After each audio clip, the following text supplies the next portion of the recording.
Okay, thank you again for staying with us on your ultimate news and current affairs program on television this morning on ITV. Beautiful Monday morning. I'd like to thank very especially from our two-time commissioner in Edo State, from our commissioner for education, also from our commissioner for energy and water resources, Barrister Washington Osifo, PhD. Thank you for joining us on the program. Thank you, how are you? Good. Good. Well, happy Independence Anniversary. Same to you, my brother. Okay, I was just waiting to see if you're one of those people that would say, no, don't wish me happy Independence Anniversary, just wish me happy new month. No. You have to wish me because I wish people. Yeah. And I don't know, we all feel the weight of what is not too good, what is very inconveniencing about life. Yeah. But the truth is that for you to feel it, the fact that you wake up to feel it, it means that there's hope. If you feel the pain, it means that you're alive. So if nothing to celebrate, there is life. Yeah. And that life tells you that there's hope for tomorrow. So I belong to that generation who believes that no matter what, tomorrow will be better. Absolutely. I share in that sentiment as well. Thank you. Okay. The anniversary celebration is unfolding with a whole lot of issues that are bedeviling the country. But let's look at it from the genesis. Nigeria gained independence in 1960, October 1st. And then we can look at the trajectory, after independence up until now. The issues that were prevalent then, many of those issues are still relevant today. In fact, even in bigger proportions. But people will easily tell you that during the pre-independence and even at pre-independence and then the earlier part of the post-independence, life was sweeter, life was better, the economy was better, the regions were growing. So where did this deflection come from? I know you probably will talk to me about the incursion of the military, but some will say if you put side by side the impacts of military regimes compared to civilian regimes, the military seems to have fared better. I don't know if you subscribe to these sentiments. Well, first, I want to congratulate our people once again, and I want to say Happy Independence Day, although belated. Okay. But it's just a few days. It was just a few days ago. But until today, I've had reasons to also believe that the military, I will never be part of those who will bring it, the reason that they were there at the time into the reason why we are not doing well today. I don't lament, and I don't belong to a class of people who lament. But I've had cause to juxtapose placing the military era, that we think, by saying this, we are not trying to encourage them, but we are only saying something good, to compare a situation. And I can tell you that most of the blessings, most of the leapfrog we have seen as a nation, I can tell you those successes were recorded during the military era. I know maybe, like the president, Muhammadu Buhari, our president, would want to say, the law versus brute force are two different things. Whereas what you can do with swiftness, if you have something related to good conscience, in dealing with crimes, in dealing with criminalities, in dealing with corruption, that can be done within the snap of a finger. But in a democratic setting, God forbid, you are not allowed to do that. You must pass through the mills, go through the mills of the courts, processes, and all of that until you are found guilty. You are presumed innocent. Yeah. Even in the face of you knowing that it happens. And the manipulations can be there, but you are found, until you are found guilty, you are presumed innocent. So I think one of the greatest problems we're having as a nation is that, we take a step forward and while taking nine backward. The foundation, whether you like it or not, of today, the way we are today, the days of the military will produce far better results than we are producing today. Discipline, to an extent, was there, although with the brute force. However, in terms of infrastructural development, programs, policies, and development that takes a nation from one level to the other, it cannot be compared to where we are today. But if you ask me, people will say, yeah, the freedom that you get cannot be compared to military, the brute force that you get from the military. Yes, it's good, but freedom can become very reckless. and become an instrument that sets us on our success on the reverse gear, where there are no control, even in our offices, no control in our daily lives, no discipline in our daily life, nothing to fear, no instrument of coercion, just like that, because we believe that the law grants you the opportunity to be presumed innocent in whatever you do, and you go away with it. And even those in office. Corruption is going astronomically too high. It has become something that is synonymous with the name of this country. Unfortunately, every day we live in it, we wake up with it. And again, all of us complaining, we have a share, one way or the other, from it. From our family circle, from our business circle, the little business we do, you know, and up to the offices. And when you tell people, why are you doing what you are doing today? That is not good. The first thing they want to tell you, they point to hundreds of persons that are doing it that you are not catching up with. They don't want to stand out. No, it's either they say, oh, I belong to PDP, oh, that is why you're chastising me, or I belong to the APC, or any other political party, that's why you're chastising me. Then if I were in your party, if you are in opposition in the state, whatever you do that is wrong, you say, oh, you want to hide under the guise that, oh, it's because I belong to your party. Now, the question to be asked is, have you done it? If you have done it, should your conscience not tell you that what you are doing now is setting us on the reverse gear? Should you know, everybody wants to use the opportunity of 4 years or 8 years, you know, as the case may be, to amass wealth to the detriment of the generation yet unborn. So when you look at what is happening, whether in the federal, whether in the states, I cannot really exempt anyone, and it is very painful. I am not bothered about myself. I am bothered about my children and their children's children. Yeah. That is what bothers me. Yeah. I bothered about the next man on the street, because when I drive, I look at the street. I look at the faces of people. Yes, we are happy people. But I see every day that happiness is gradually giving way for sorrow. For sorrow. I think we are bought too much. You now see it is weighing down on us. Nobody's happy anymore, even on the street. It doesn't matter which party you belong to. It doesn't matter whether you are a political. It doesn't matter which religion you belong to. But when the bar breaks, it will fall on everybody. And it seems to me that it's falling, and we must rise to the occasion rather than lament and do what we have to do. There are too much sentiments about selecting our leaders. There are too much sentiments. And I've watched a very interesting, you know, matter. And I look, before the independence, during the independence and post-independence era. And I see people who come together with fraternal spirit to seek ways and means of pushing the agenda of the country or the region they belong to together. I read reality. I read bond. I read motivation. And I read the spirit to achieve a common goal. And I saw truth in their ability to do things. And I saw the reason why they got results. But when I compare what I see today, the charade, the shenanigans, I just see self-pride. I see ego. I see deceit. And I see confusion. And I see failure at the end of it all. Now, for instance, I see APC governors and PDP governors. Yes, it is good for people to come together to find a common goal. But in finding the common goal, for instance, talking about the South producing a president, yes, it is good to say so. It is very good. But the question I always ask, in as much as it will be good, it will be justiciable, it will be fair enough to assume that the North has taken his bunch of it for 8 years, or will, by the end of this administration, have taken his bed for 2 years. But naturally, it should devolve to the South. Good. But the question I also always ask is this.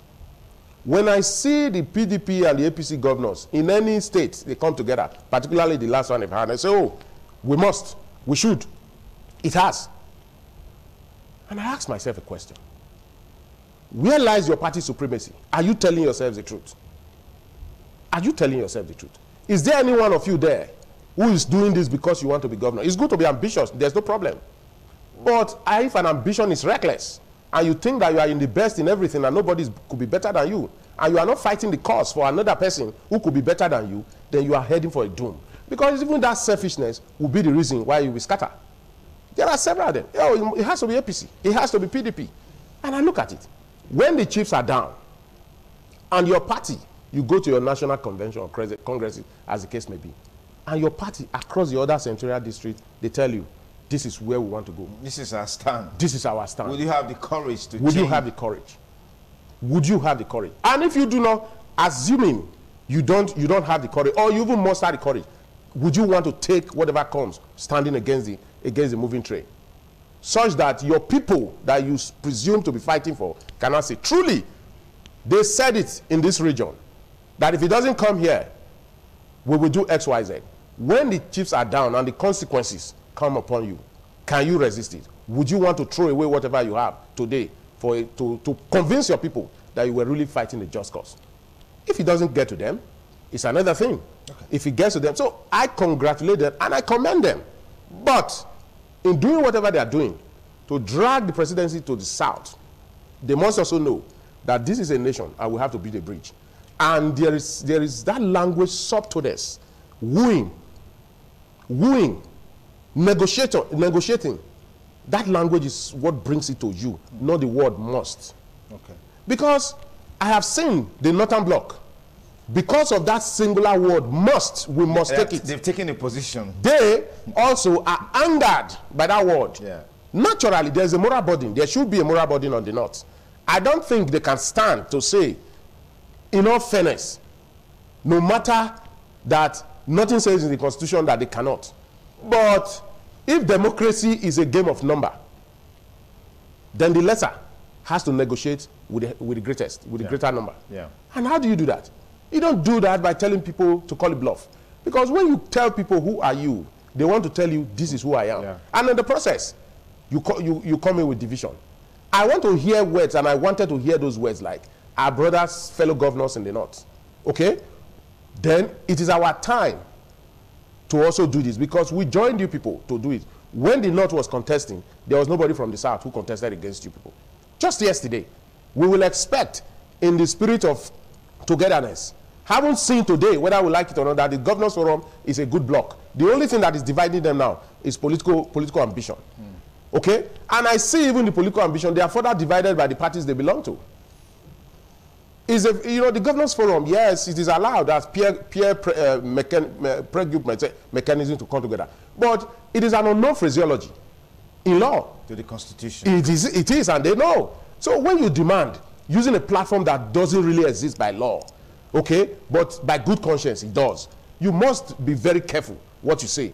I want to see leadership that are responsible in manners, in character, in everything that they do. You say this is irresponsible.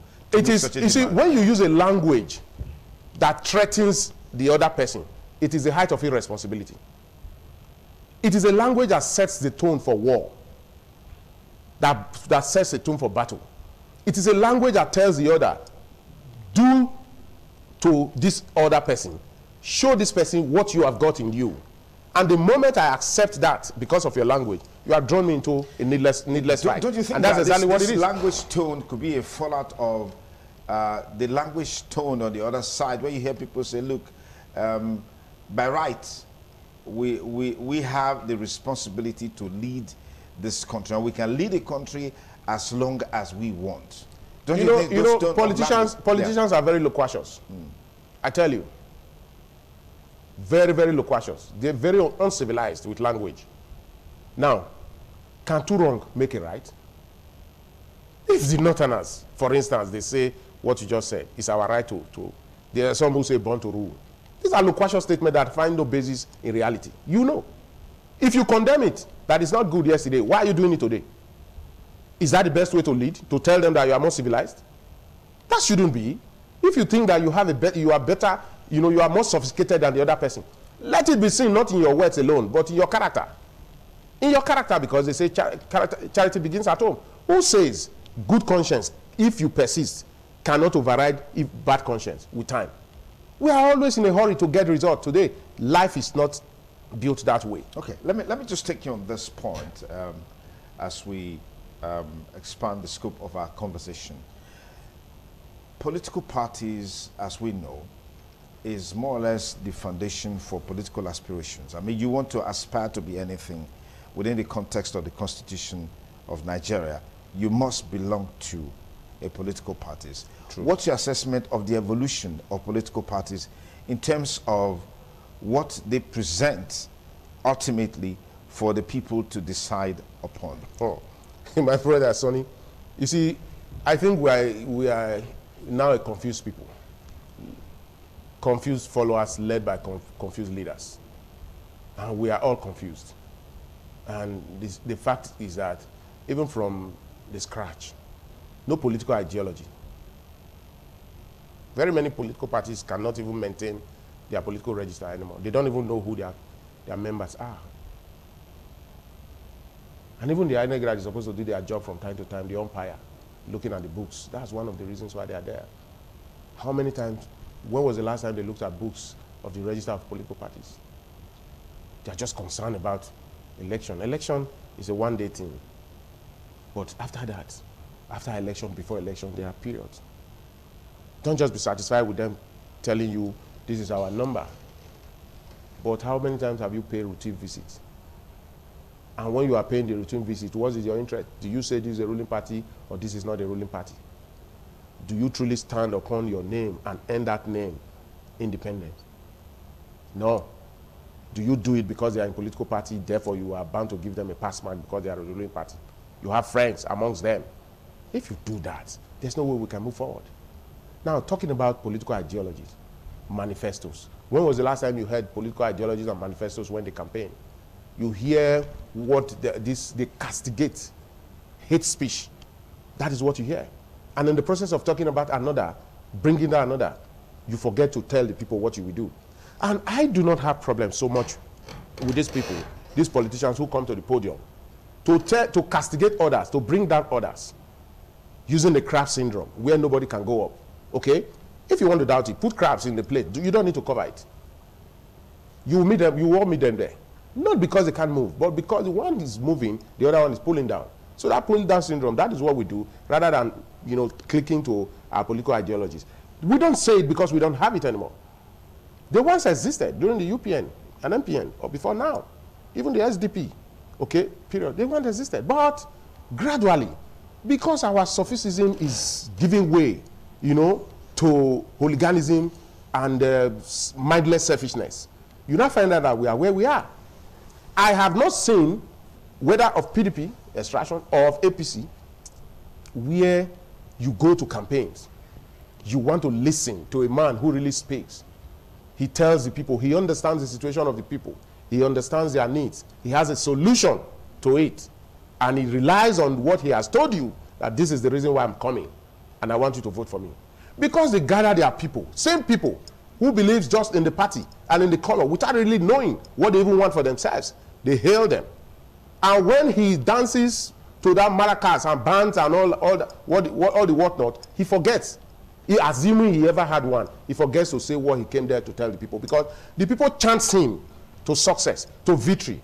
When the victory is even very far, they tell him all manners of things that he wants to hear. And at the end of the day, he jumps down the podium, he goes into the car, he's going to the next level, the next podium to say the same thing.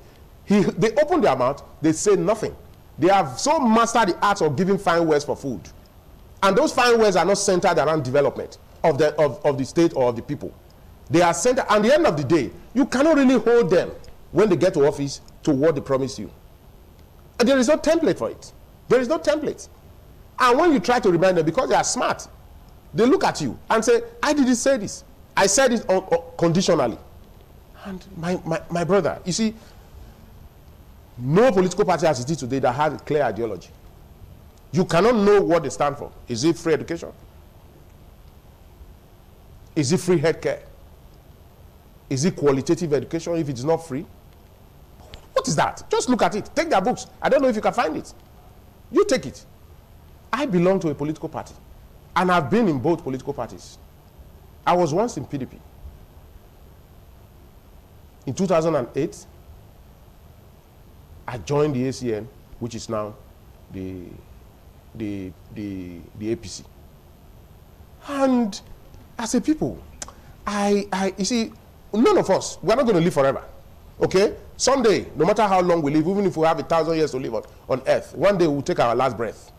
Every day, as I pray to God to say I've seen another day, but I'm pained about what I could not do yesterday. And I pray to God, may I find the reasons to do it today. Okay? But unfortunately, even if I do it, I succeed. What about my brother What about my sister? When I say my brother and sister, I'm talking about my neighbors. I'm talking about the world I belong to. I want to see the country I come from, the state I come from. I want to see happiness. I want to see joy. I want to see smile.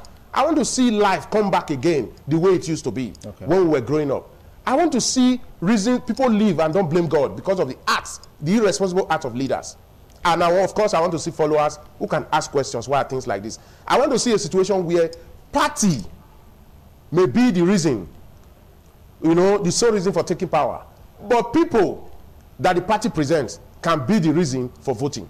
That is what I want to see. So that will teach the party the reason to bring forth people that are upright, that are God-fearing, that are knowledgeable, that have wisdom, that are altruistic, to handle things of leadership as far as the country is concerned.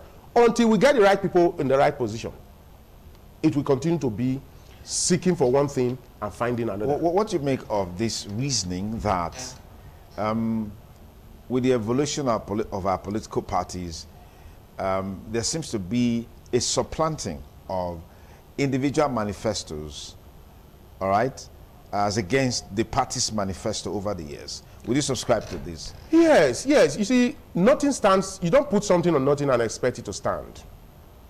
An attempt to stand is an empty sack. We always end up in futility. It can never. You can only wish it because you can't have it. Okay, now, if you are a candidate of a political party,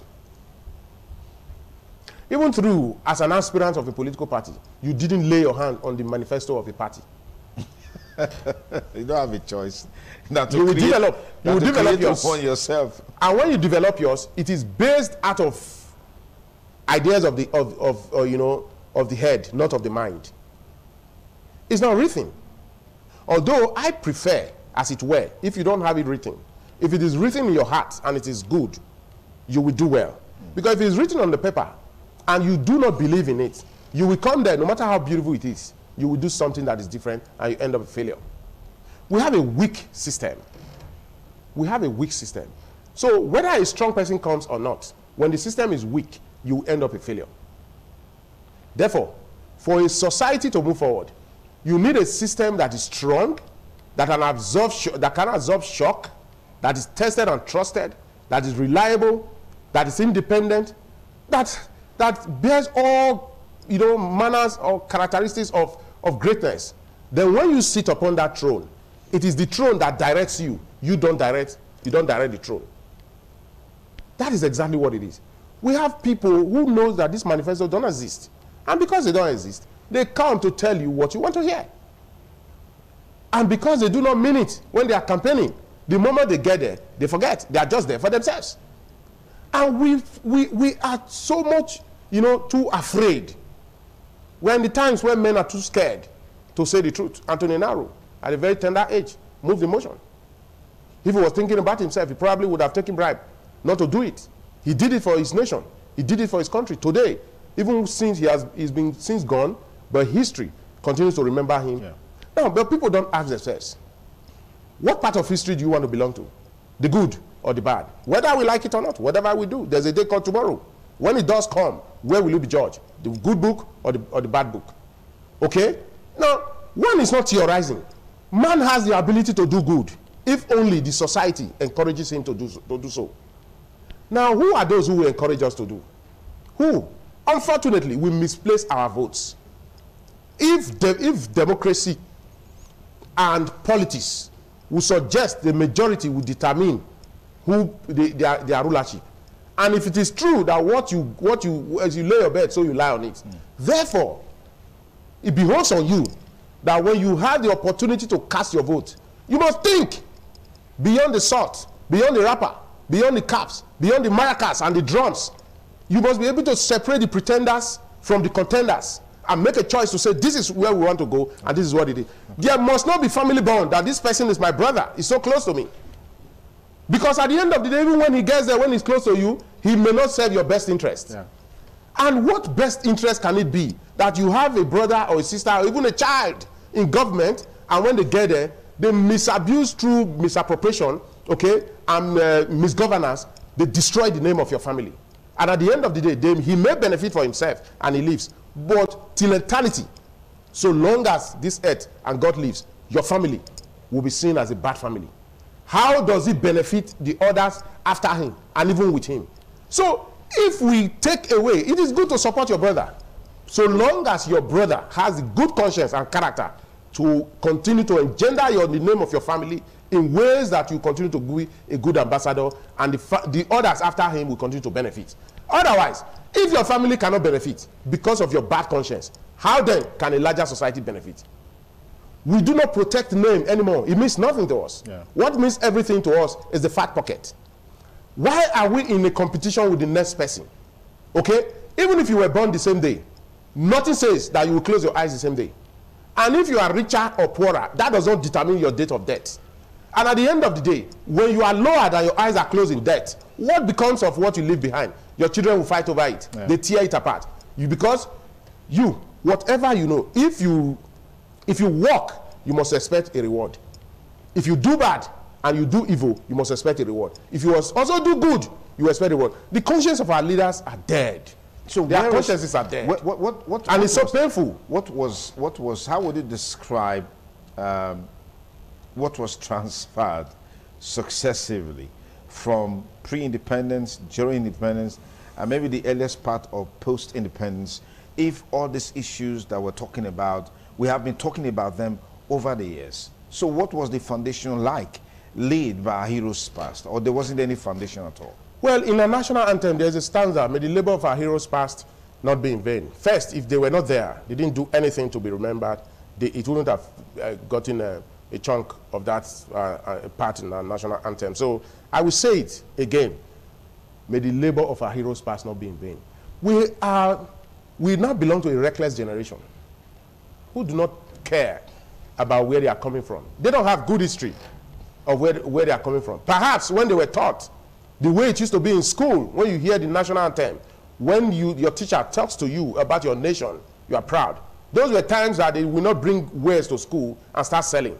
Those are times that they will not send you to their farms to work. Those are times that they will not send you to their houses to work. And at the end of the day, they give you cheap marks just because you do one or two things for them. You are not helping that child. You are killing that child. At that time, whatever was instilled in schools, the discipline that was instilled in school, they were prepared as minors, they were prepared to be leaders of tomorrow. They were nurtured, not just to pass, they were nurtured to be leaders of tomorrow, who will give us quality life when we are not too strong. They were prepared to take the bathing from strong men, okay, with good conscience. That was the kind of children we produce. But today, we saw it coming. Parents will encourage their children to pass through the back door, just pass exams. It doesn't matter. My neighbor's son is already in school. Okay, you have to be in school. It doesn't matter how you got there. Just go in there. And all the child knows, because the Bible says, train the child the way it should grow. When it grows, he will not depart from it. If you train a child to cheat, when you train a child to pass through the back door to get whatever, it doesn't matter. That's the way the child was brought up. You don't train a child in the fear of God and the love for his neighbor.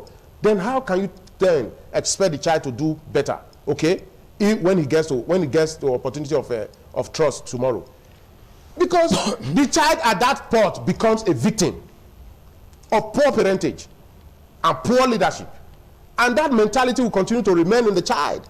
And when you now expect the child to do the otherwise, you can't give what you don't have, because you can't plant corn and expect to reap cassava. Yeah. That is the truth. Yeah. And that is where we are today. We got it wrong gradually by the indiscipline that crept in, the selfishness that crept in from the family unit, which is the smallest, perhaps supposed to be, is the most important. We got it wrong from that. It's a unit that is very critical. If you get it wrong in that family unit, the society is gone. We are building a superstructure on a weak foundation, and that foundation is the family foundation.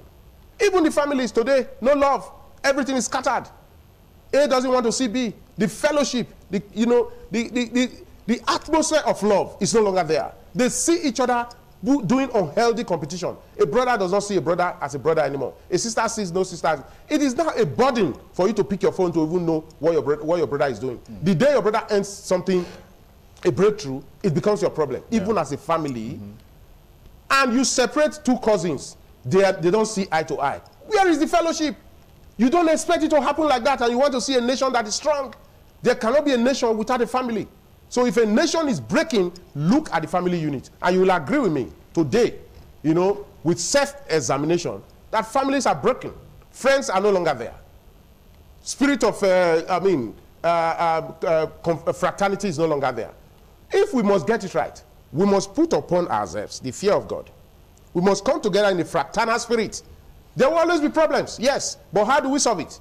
We must come together in this fraternal spirit to seek ways and means of solving them. Otherwise, we will continue to lament, complain, take one step forward and take 9 steps backward. When some are trying to lose it, others are trying to tie it. Is that the way to go? I'm telling you, my brother, when I wake up in the morning, sometimes I just want to lie down on my bed because you sleep, you close your eyes, you imagine how the world, when you were growing up, you expected the country to be like now. I try to look at the states of the Federation. I see too much selfishness. Even the governors, the few governors you say they are doing well, people are quick to mention Lagos. Some are say, when you mention Lagos, they will say, oh, it's APC state. Oh, they are quick to also say River State, PDP. In a country where you have 36 states, should you really be celebrating where you can just mention who's dragging APC and PDP? Is that the issue? We're talking about Nigeria. Yeah. We're talking about Nigeria. We have Texas federating units, sub-national governments. Yeah. If you don't build the states, if the states are not strong, the economy of the states are not strong, Nigeria will just be a superstructure sitting again on a weak foundation. You cannot expect a good economy, a Nigerian economy, when the state's economy are not healthy. This issue of running to Abuja, cap in hand, your knees on your ground, like a defeated soldier, begging for life, should it really be? Any governor who does that without having the proper mentality to think, to see how you can put food on the table of your people, your oath that you took has been misplaced, and you ought not to be there. So that explains why the governors now are agitating for more revenue, using VAT as a platform. My dear brother, when I see that, my heart is broken. My heart is broken, and I will tell you why. The more money we get has never been the solution we ask for. We don't have people who have good conscience to judiciously use the money in ways that will bring greater glory and joy and good life to the people. We're talking about the welfare of the people. The governors are seeking for how to get more money to feed their pockets, feed more money in their pocket. So that when they leave, they would have insulated themselves against poverty. But I tell them, money cannot save a soul. And that is the truth.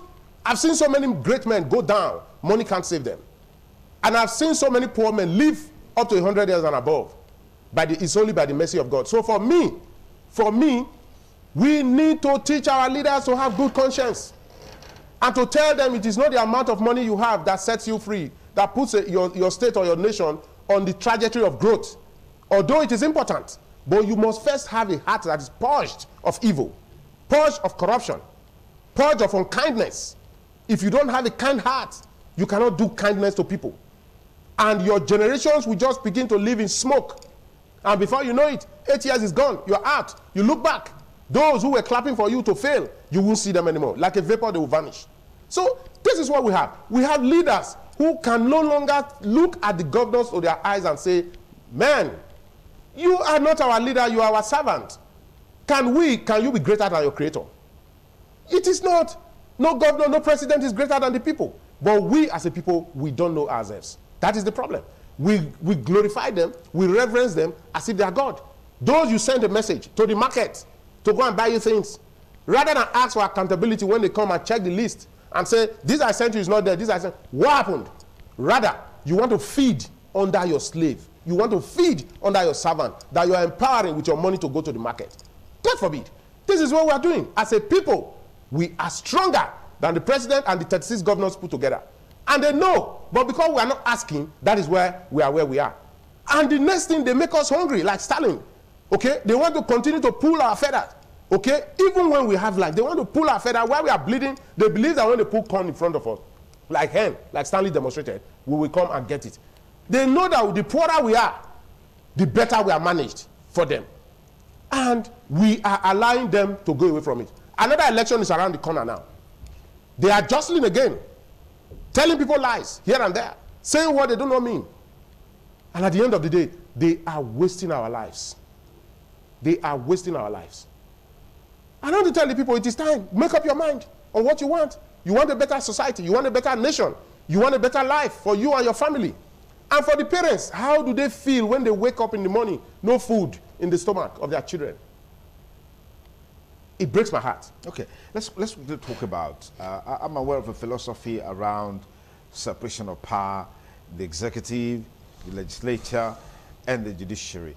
It looks like from a pattern that has been set, there seems to be a merge of the executive and the legislature, where a system, a situation wherein the legislature cannot really hold the executive accountable as it's supposed to be, as provided for by the Constitution.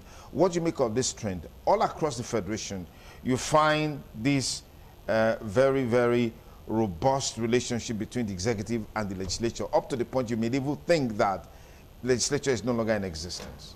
Well, the difference between democracy and the military era is the absence or presence of the legislative arm. That's the difference. Because even the judiciary does exist during the military, but what doesn't exist is the legislative arm. Mm-hmm. Now, if you are experiencing it today, that they are no longer there, it's true. Because they have faded away. On paper, they are there. Or in practice, they are not. The responsibility of the legislative arm is not just to make laws. The Constitution defines it to make good laws for good governance. Good laws for good governance, underline. And I've said it here before, and several sister stations all over the world, that you measure the yardstick that you use for measuring the success of a government, i.e. in this case, the executive arm, is the presence or absence of a vibrant legislative arm. A legislative arm that is there, that is not vibrant, is a liability to democracy. It's a liability to democracy. And the executive relies on it, okay, to pass off their excuses. And they continue to draw us, into the reverse gear. We have men, I am still telling you, conscience of leaders are dead. Our selection process is too poor. We do not regard, when we are looking for men to send messages, okay, we do not look for men or women who, when we send a message to go to the market, go and do this for us. The ones who will not embarrass you, who will not steal your money, who will not shortchange you for their own interest. Now, you have a legislative arm who, whatever they want to do, they go and take permission from the president or from the governor. And the governor is thinking about himself. You are going there to tell him, this is what we intend to do. What do you think? And you think he will put you first? You go cap in hand because you want to buy new cars? You want to build new houses that you will live forever? You shortchange your constituency for that, and you don't have conscience? And the governors are they are so twisted in their minds that if you dare to tell them the truth, you become a victim. Unfortunately, the legislators, they just go there, they want to make money, they want to continue to be the friend of the governor. The reason why they aspire to go to office is to be there so that they use the ticket that their constituency gave to them to be the friend of the governor or the friend of the president. How dare you? How dare you? We consult, we negotiate. But on important issues of the state must come first, not your party. Not your party. I have said it here, and I'm not ashamed, I will say it again. When there's conflict between my party and my nation, I will take my nation over my party. Because my nation existed before my party. I do not have an international identity that says that I'm a APC member or I'm a PDP member. But my identity is my international passport. Yeah. Therefore, it takes preeminence, it takes precedence over my party, anytime, any day. So, when you bring interest to me, when I was commissioner, you saw it. A lot of you were asking, the way you behave, do you really belong to this government? Because you criticize this government when you have to. I say, yes, I have to. I will. That's why I'm here. I will leave the office. One day, I told you, here in the studio, have I not left? What I enjoy today when I see my teachers, oh, you did well. When I see my parents everywhere, oh, you did well. God bless you and all of that. You can respect people and be firm and get your things done the way it's supposed to be. When I moved to energy and water resources, we had the courage to also, challenge, those who were producing bad water. You understand? Because we know the implication on our health. And we fought them. But since I left, I can tell you, my brother, when I see what is happening, we are back to where we were. if not even worse. Now, for me, these legislators, you watched the other day, let's take it first from Abuja. The House of Reps, to be precise, people were talking about inviting the president to come and speak to the House on issues of security. The speaker, God, said he would have to discuss with the president first. Do you discuss with him? Call him. Let him come and talk to us. Let him come and talk to us. Call him. It is not APC that is calling him. It is the National Assembly assigned by law to do that job of oversight, speaking for the people. Call him without fear or favor. If you don't tell a man that he's doing the wrong thing, he may presume that he's doing the right thing. Unfortunately, when you see the president and the governors, okay, they don't pray, because the Bible says when you are asking for power, also pray for men of wisdom to be around you. Otherwise, you will not see the world the way it truly is. Yeah. So for the governors and the president, sometimes I feel for them. Although some of them are very wicked, but sometimes I feel for them that, you know, that what they do is what they are told. But again, if you are a man who does what you are told without querying or questioning it, you are not a fit and proper person to be a governor or a president. That defeats the purpose of you being. Because we didn't vote them, we voted you. Yeah. You see, the spirit of votes goes beyond just casting it at the ballot. It goes into, you know, having faith and confidence in your ability to perform. The moment you are unable to do that, you have broken the social contract.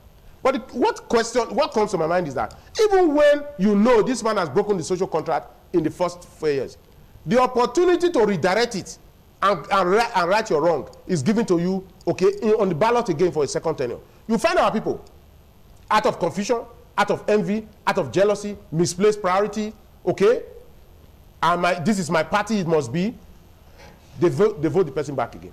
And when they vote the person back, they start complaining again. And say, what kind of people, what manner of people do we really have?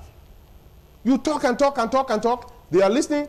Sometimes, even when you go to their streets, it's not possible. For instance, in my community, you can pass it. And you see the traditional rulers there, to their palace, no road. Their palace are falling. And I feel for them. And I say these people need help. The local government chairman will not come and grade road even when they were there. The governor will visit them only when he wants their vote. You will use them to talk to their community. Their community is in ruins. In ruins, overtaken by weeds, erosion. Okay? The farmers can no longer export their goods right from their farms to the road to sell it, because there are no roads. They perish, and their economy is in ruins. Life expectancy ratio is going down. You know, their savings is going down, and all of that. And at the end of the day, one day, when you now want to come again, instead of going to their domain because there are no roads there, you will find one of them who has a palace whose road is a bit motorable. You ask all of them to come out from their domain. They swim through the flood. They gallop through the erosion. Some of them will fall and they will get up, but they will get there. And at the end of the day, they will gather. You will talk to them. They cannot in unison tell you that the promise you made the last time you didn't do. They will not have the courage. Now, I want to say to my traditional rulers, because what a society, a local society will do, depends, so to speak, on the leaders they are looking at. Yeah. And the leaders in that local society are these traditional rulers. What I want to tell them that it is God that made them the traditional rulers from heaven. They were not made here. And you do not contest to get there. The man may only threaten you to suspend you, but that your life does not depend on that. We do not even have leaders who say the truth anymore, both in the churches, in the traditional circle, in our education system, in politics. That is why these leaders, as governors and presidents, they take advantage of this. And then what they want to do, when they want to break you, they call a few of you and give them money. They go back, they become discordant tools. Divide and rule. They come to the midst, yeah, and they start convincing their colleagues one way or the other. Okay. And the first thing they will tell you is that, you that is fighting, can you do it alone? Let us just join them. What are we not doing? One day he will leave. A day that is gone in bad governance will destroy, if you allow it for one day, it will destroy a generation that is here to come. Not to talk of 4 years. That is the problem. Yeah. That is the problem. So our people, the followers, are the problems we have as a people. We'll talk about the followers in the later part of this conversation. If you just join us, it's still TMI Monday. I'm talking with Dr. Washington Osa Osifo, who is a former two-time commissioner in Edo State, looking at the gamut of problems and challenges facing Nigeria at 61, with a bit to find a solution to it, because it's not just enough to talk about other problems. Most importantly is to find the solution, because like I always say on the program, we have too many problems. We don't want more problems. What we need are the solutions to those problems. So let's talk about the judiciary, which of course I know is also your primary constituency. In recent time, what has been prevalent is the issue of conflicting judgment on the same issue by courts of coordinate jurisdiction. I don't know where this will lead us to. This has not been part of historical development, but this seems to be a pattern and a trend. Recently, the Chief Justice of Nigeria had to call some of the judges, involved in this to have a meeting with them. What do you make of this? Well, a recruitment process, like I said, when I was talking about election, is also the problem we're having in the judiciary. In the judiciary. Don't forget, they nominate them. The executive, they nominate, and they recommend to the judiciary based on the number of offices, number of cars they can provide. And the judiciary, they take it down through the processes, and eventually it is approved and they come there. Now, if those you want in the bench are those who are those you believe will support you one day when they get to politics, in case your matter it comes to court, you don't put the brightest of brain there and the best of conscience on the bench. The ideology, it doesn't matter to you. What do you expect? It's like recruiting a thief, a known criminal, into the police force. You equip that known criminal with guns. You have just helped that criminal, to give him an official coloration to continue to take his stealing or his criminality to the next level. We have lots of them, with due respect to the judiciary. Judiciary is supposed to be the last hope of the common man. They have become a laughingstock. The president said it, that the problem we're having as a people is the judiciary. I believe, and I agree with him. You look at the judgment, some of them are so watery. You could tell by yourself that something is wrong. I can imagine the pains in the heart of the good ones, the judges with conscience. Because when you are truly bred, even as a lawyer, you are bred as a lawyer, thoroughly bred. The first thing you are supposed to be trained on in the ethics, is to abhor sharp practices. But even in the bench, it prevails. It prevails.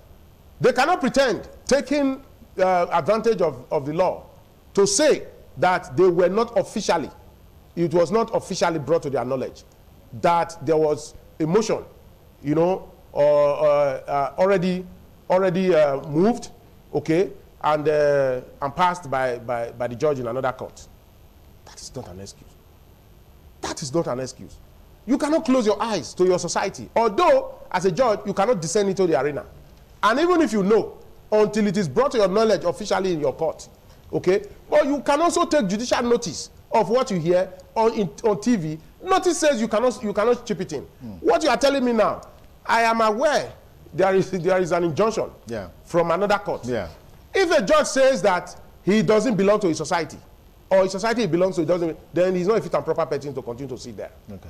Because there are some issues that are of judicial notice. You can't hide your eyes. You can't hide your ears. You see them on TVs, like your TV, like ITV channels, and several TV stations. They are of national interest.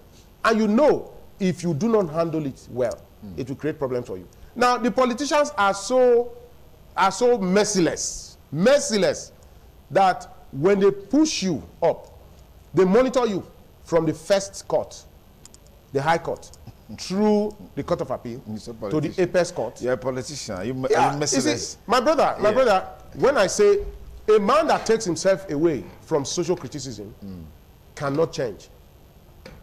Nobody's saying he's above boards. Nobody. Yeah. But you must have conscience to first say the way it is. And ask yourself, do I have the capacity to do this which I condemn? If you have the capacity, or you once had it, but your conscience is purged to change, it means that you have repented. So repentance is what we talk about. Okay? It's not that you never did it. Okay. Okay? The degree of insanity in some politicians are far too much in excess compared to others. So if the judiciary is misbehaving, ask the politicians. Ask the politicians. And when you said a while ago that it seems that there's a collusion, they have broken that the ideology behind separation of powers as adumbrated, even in our constitution. Yeah. They have broken it. And it seems that you were lumping the executive and the legislative arm. I wanted you to land. If you had not talked about the judiciary, I would have brought it in. But thank God you brought it in now. It's a collusion of the three arms, who are not two of which are not subservient to the executive, because they are their paymasters. When they want to go abroad, they go to the governor. I want to go abroad. Must the governor be your friend? You are a career person as a judge. You saw the governor come in. Sometimes you even inaugurated him. You were there with your beautiful sober suit. That is the admiration, black and white, that is the admiration of people. Okay? You want to have your hands to be soiled? You cannot tell the governor the truth? The governors are knowledgeable, but not as knowledgeable as our judges. But they find these eggs that some of them are, a pin or a pain in the neck of the good judges with good conscience. They also think they belong to family. The family should tell them, don't drag our name to disrepute. Look at, you see, everywhere you go, you turn to, whether in the judiciary, the executive, and the legislative arm, you will see the works of the heroes past. Yeah. You will see it. Works of the heroes past. They are there. They are there. If nothing motivated you to the system, then you ought not to be there. The breaking down of these institutions of governance, would you ascribe it solely to the executives, or the weaknesses and perhaps the lack of capacities within the political party structures? It's a combination of both. The superstructure that was supposed to be there gave way, to sentiments by political actors. I don't want to call them leaders. I'm talking about leaders and followers now as political actors. Now, when you have a structure that is not well defined, then you cannot take a team that is not solid to a competition and you expect to win. You will fail. Yeah. You will fail. That's what is happening. So for me, Nigeria is a team against the other part of the world. For me, the 36 states as a federatory unit, they are a team against each other. Okay? The APC is a team against the PDP. So are both against the other political parties. Now, you don't find good men only in the big parties. Okay? You find good men everywhere. You find good men everywhere. When I mean women, when I mean good men, I mean generic. I'm being generic. Yeah. Okay? Now, but when you find a situation where when men come together to say, let us, all they think in the process of political evolution, latent programs within the political parties, is a few coming together with a bad intention, okay, to seize power. There are coup and counter-coup every day within political parties. Coup and counter-coup every day within political parties. Now, the question I asked yesterday or the day before yesterday, I saw that you see policy somersault. You see selfishness. I read that the governor, that asked that workers should not come to work except they are vaccinated. Yes, the spirit behind it might be good because it is good to vaccinate. I subscribe to it and I encourage people to vaccinate. But the ways you also do it matters. The ways you do it matters. When you talked about markets, when you talk about people coming to office, they should be vaccinated. Are you saying that those who should have life and live it well are only those that are around the office because you are there, you don't want to be infested? Is your life greater than the life of others? What about people in the market, our mothers in the market, who we constantly interact with these people? Because they interact with their parents now, with their children, therefore you don't want them to come around you with that. So what about our mothers and women? You want them to die? The population of Edo officially as it is today is over 4 million.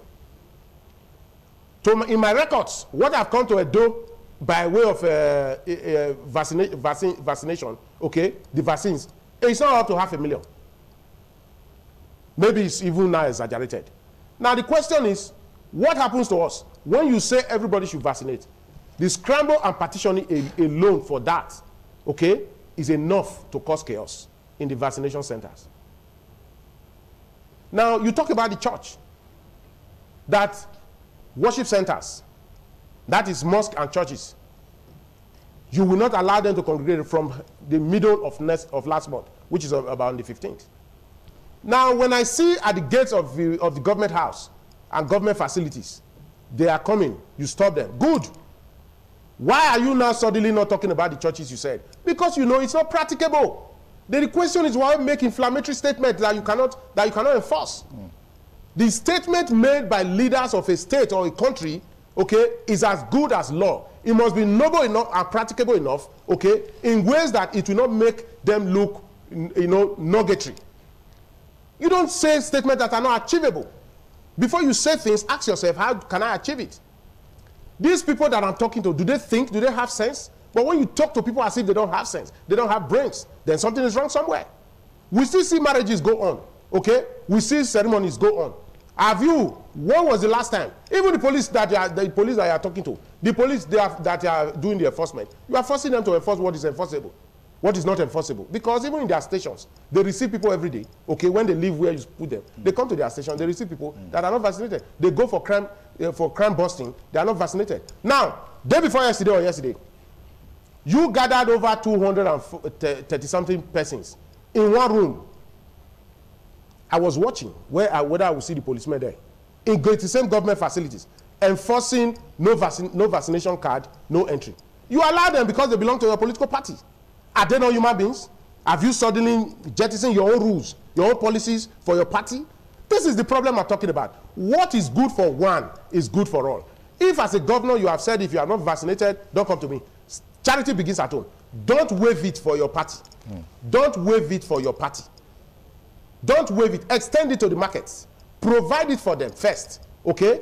Except you can tell us that you have purchased, you have bought. You are not waiting for government to, the Nigerian government or the foreign government to bring it for free for you. If it is so important as I believe it is, go and purchase it. Let it be on ground. Convince us that you have it in abundance. That all the 4 million and above in the whole of the state, with even the visitors that we want to come here to take, they can come. Okay, when you are not saying it is a must, we now have to give value. Although you can't even say it's a must, because the Universal Declaration gives you the right to accept or not to accept. Okay, but you can persuade. I watch the TV all the time. I am not satisfied. Since I've been around, I've been around for about 1 week now. I'm not satisfied with the local sensitization. I don't see it. Because you use brute force to say people must vaccinate. Why not tell them the reason why they can vaccinate?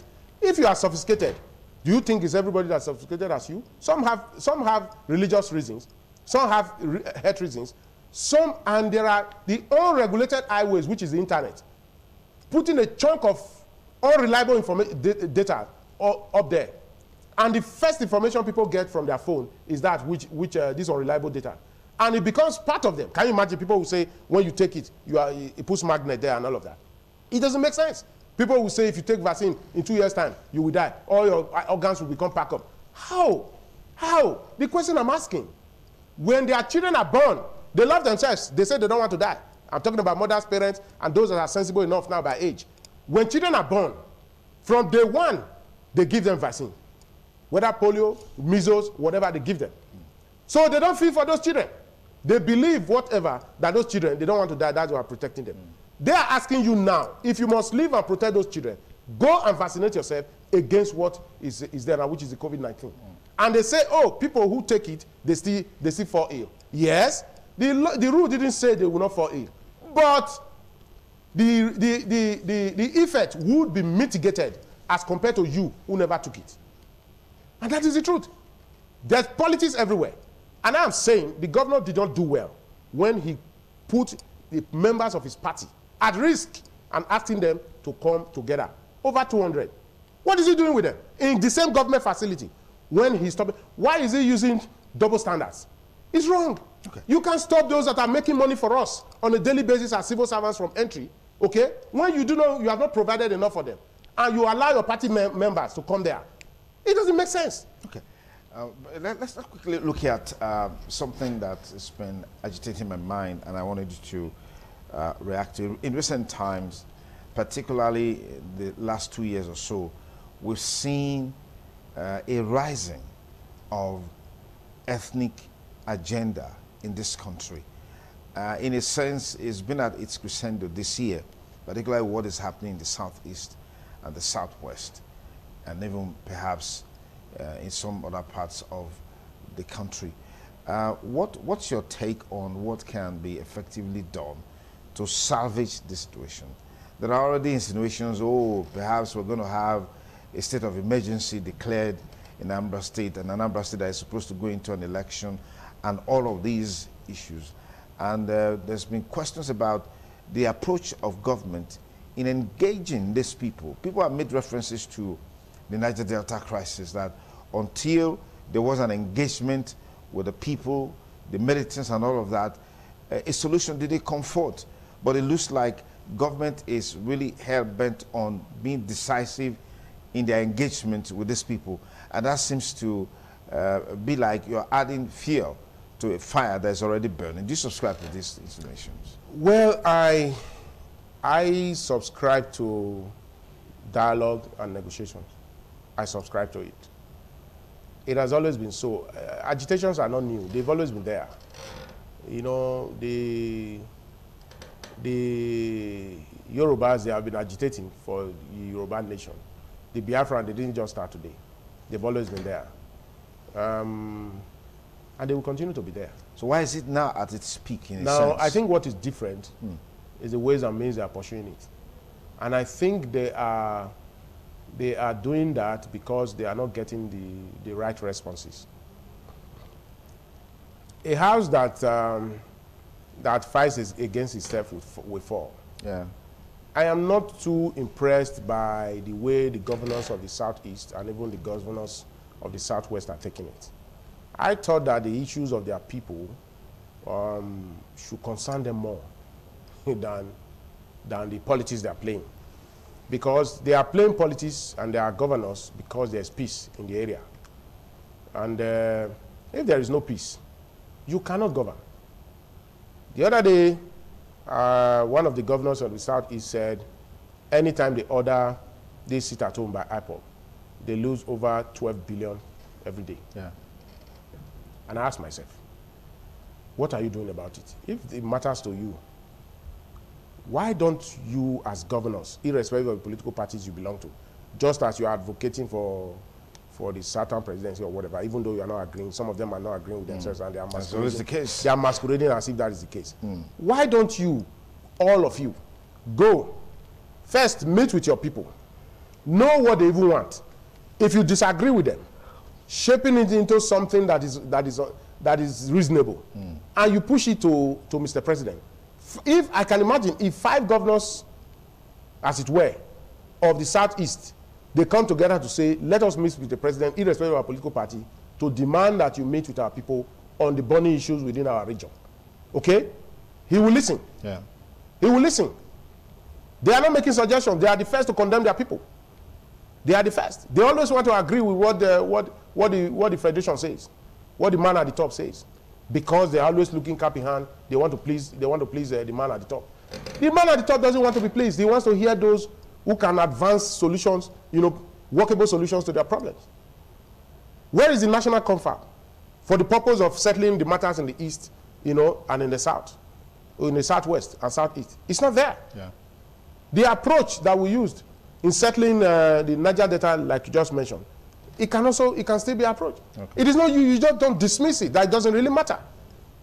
Then you spend billions of money, naira and dollars trying to solve a problem within a region, and it's escalating. If money pumping in is not bringing solution, then it means that you must change your tactics. Strategy. You must discuss. Why are you so afraid to discuss? In discussions, you put the cards on the table. You will see the wrong cards.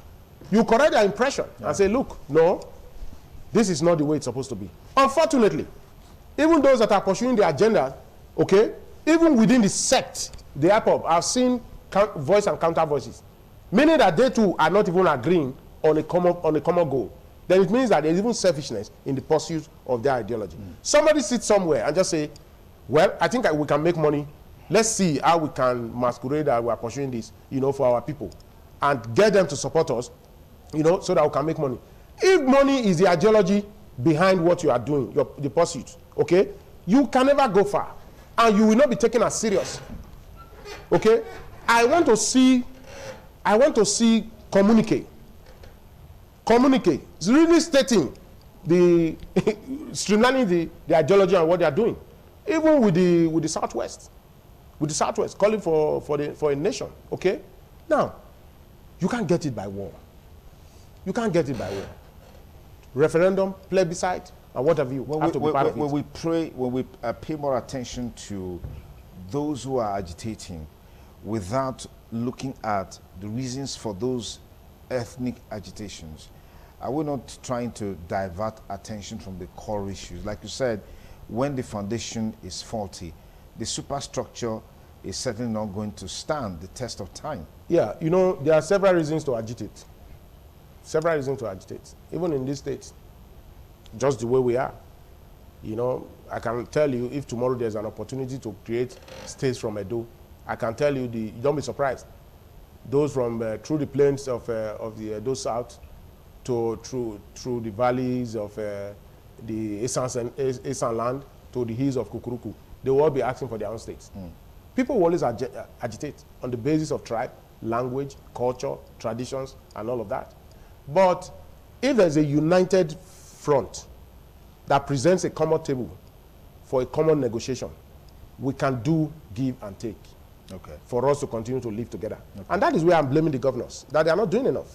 They are so entrenched in politics of 2023 and the need not to rock the boat. They don't know the easiest way to rock the boat is to pretend as if nothing is happening when something is happening. Until it catches up with you. The governors of those regions, whether southeast or southwest as the case may be, they must be on their toes, engage the center on the need to meet with their people, but first with a clear agenda. Okay. With a clear and defined agenda. You can streamline what you want, recognize it, streamline what you want in the interest of unity of a country. Ask for it. That was what was done in Niger Delta, and that was what we got result. Yeah. It can be replicated. You don't just kill people for fighting for their rights or what they believe is their right. Okay. It could be their right, or it could be a perceived. They could also perceive it as their right, whether it's not their right. It is only on the negotiation table that you can really be told. So who is supposed to initiate this negotiation? Somebody must drive the process. And I'm telling you, the chief security officers of the states are the governors. It is not for fun that the office of the governor is created. It's a serious business. Yeah. Governance is life. It's a very serious business. You are developing your states. For who? When there's no peace, you cannot appreciate development. Okay? Now, you pretend that these things don't happen. Don't be afraid to come together to say, let us address it. Amotekun is not the greatest solution to the problem in the Southwest. But it's providing solution because... It is not, that was why I used the word. Yeah, it's not the greatest. Yeah. Okay? It is an issue within issues. The larger picture is that they feel shortchanged, they feel cut out. Okay. But again, when they do that, I can also hear those from the north asking, only yesterday, your son was the president. Why did he not do for you what you are asking us to do for you? Does he believe in your agenda? If he didn't believe then, does he believe now? I'm talking about Olusegun Obasanjo, former president. Okay. He can take the lead. This is not the time to pretend that God has given you life. Now that you are still here, if you perceive that there's a problem, a responsible father must solve the problems in his family while he's still alive. That is the reason why he's even giving long life to continue to be there. Talk to the governors. It's not sufficient to criticize government of the day, especially when you have been there before. You were also criticized. Okay? People like that should not be talking too much. They should be talking to the governors as fathers and not fueling the process. There is a log, a very big one, in your eyes. Don't attempt to remove the speck from another. Okay. So talk to your governors. Engage your people that are agitating. Tell them whatever they are asking for, narrow it and say it is doable. Be the one to carry it for them to the center, because you have the link, direct link to that center. If you meet with them, with the president and his team, and say, this is what my people are asking for. We believe you can do this, and this, and this, and this at this time. Okay? Now, we want you to meet with them. Set up a confab, okay? Either in any of the states around there, around the zones, okay? Set it up. Then meet with them. Let them talk to you. Don't be afraid. Go there, hear them, talk to them. They will talk to you. Let there be a take. Reduce it into workable document and work with it. Okay. Do same with the southeast, and you will see there will be peace. So I situate the problems on the governors that are not taking the problems upon themselves like a gauntlet and engaging the president on the issues that borders on the life and welfare of their people. All right. On the final note, before we call it a wrap, the President of Nigeria came on the premise of 3 things: to fix the economy, fix insecurity, and then tackle corruption head on.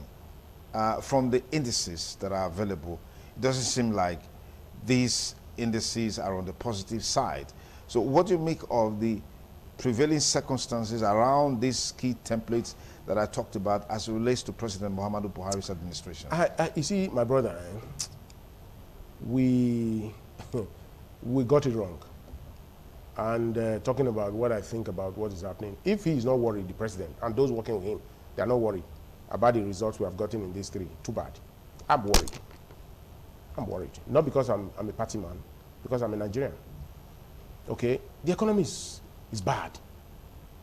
I cannot excuse it, although they will want to, these economic handlers will want to tell you the COVID-19, we were not expecting it. Government will always have something to say as reasons why they underperformed. Yes, the spate of insecurity you are fighting. But if what you are doing is not producing much of result, okay, you must change it. This is sometimes where negotiation becomes handy. Every day you say you know people that are sponsoring bandits and what have you, terrorists. Why are you keeping the names? Expose them. The courts are there, take them there, arrest them. We don't see. Every day you complain. Complain about what? We don't want to hear complaints anymore. It's too much. Then look at corruption. Yes, he has said it severally. Although they are getting their numbers here and there.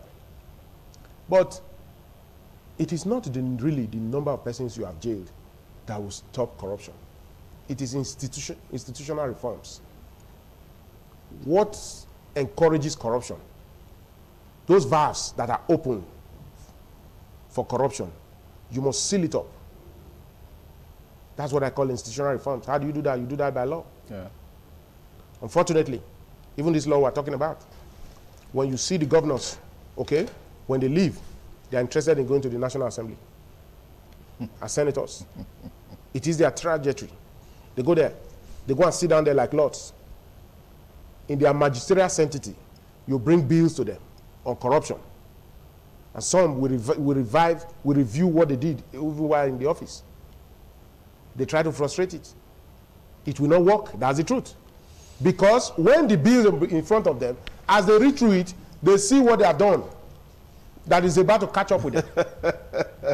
And they see you that if he goes, you are bringing coggers and handcuffs. And they know where they are going to. And they now know that from where they are now, coming from where they are coming from, where they have had immunity, the immunity is no longer there. Okay? They will just be caught, just like that.